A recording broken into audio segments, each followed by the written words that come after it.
জুলাই গণহত্যা, পিলখানা হত্যা ও শাপলা গণহত্যার বিচারের দাবিতে সিলেটে গণসংযোগ ও মিছিল করেছে ইনকিলাব মঞ্চ।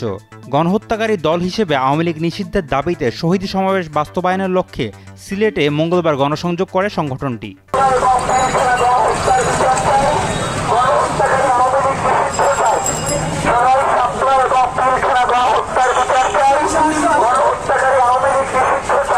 বসুন্ধরা ডায়াপেন্ট এখন আরো উন্নত।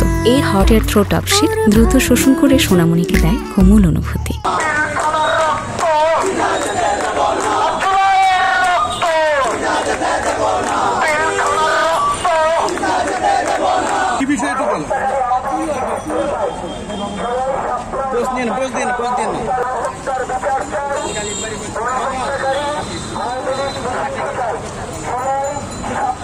আরেকটু পরে